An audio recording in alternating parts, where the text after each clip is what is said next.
hello friends भाबिलो আজি প্লেনেটৰিয়ামত অলপ ফুৰি আহো আৰু তাতটো কি আছে চাই আহো 30 টকাৰ টিকেট কৰিলো আৰু ভিতৰলৈ সোমাই আহিলো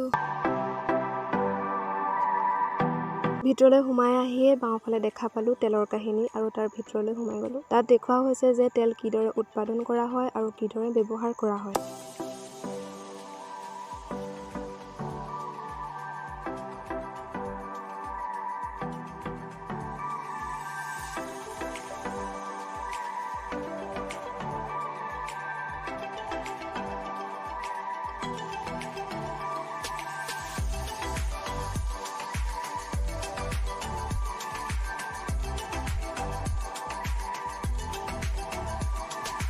এডোখৰ উন্নত ঠাইৰ গঠন কিদৰে কৰা হয় ইত্যাদি বিজ্ঞানৰ ভাষাৰে বুজোৱা হৈছে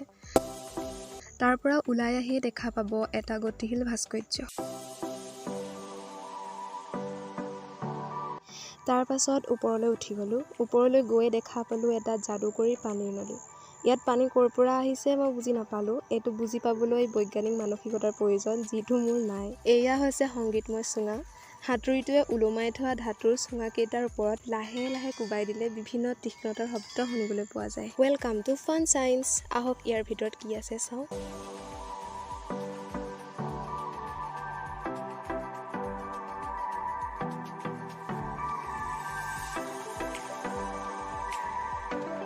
এটো কি আচৰিত চাওকচোন এডাল পুন মাৰি এটা বেকাৰ ৰাস্তাৰ কিদৰে পাৰ কৰিছে আপোনালোকে পাৰিবনে এইটো হৈছে এটা ৰঙীন পিৰামিড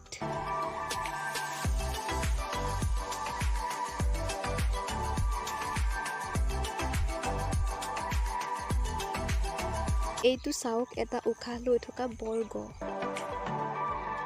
এইটো এটা অসীম গভীৰ নাদ দেখাত যদিও গভীৰ নাদৰ দৰে লাগে ই গভীৰ নহয়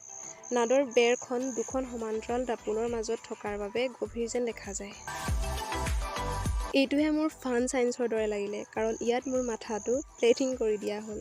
my head on a plate এইটো হৈছে এটা চাকনৈয়া এইডাল এডাল বৈদ্যুতিক শিখা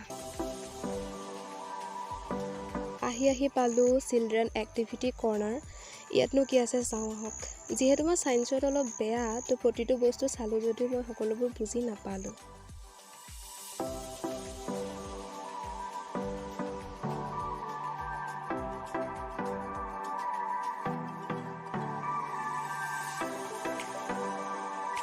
এইডোখৰ ঠাই সৰু ল'ৰা-ছোৱালীবোৰে খেলিবৰ বাবে থোৱা হৈছে আৰু 5 বছৰৰ ভিতৰৰ ল'ৰা-ছোৱালীকে ইয়াত খেলিবলৈ দিয়া হয় এইটো চাওক ইয়াত থকা এই পাইপবোৰৰ ওপৰত হাতখন ফুৰাই দিলে এটা ধুনীয়া মিউজিক শুনিবলৈ পোৱা যায় অৱশেষত বাহিৰলৈ ওলাই আহি ভাবিলো অলপ খেলি লওঁ মোৰ লগত মোৰ ভতিজাটো গৈছিল তো হিউ মোৰ লগত বহুত মস্তি কৰিলে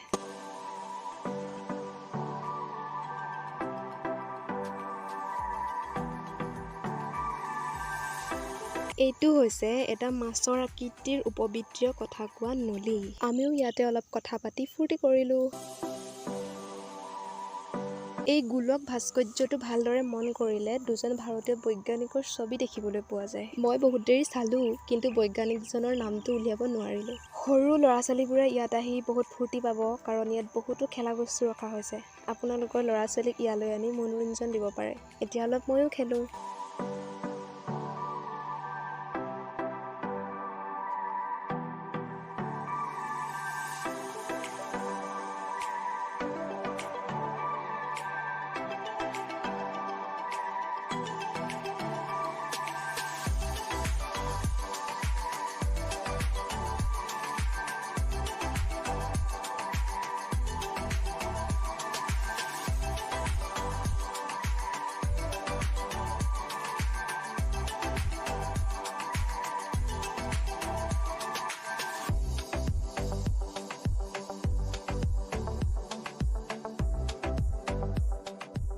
ঘূৰি ভাগৰ লাগিল গতিকে আজিৰ ভিডিঅ'টো ইমানতে সামৰণি মাৰিলো যদি ভিডিঅ'টো চাই ভাল লাগিলে এটা লাইক কৰি দিব বাই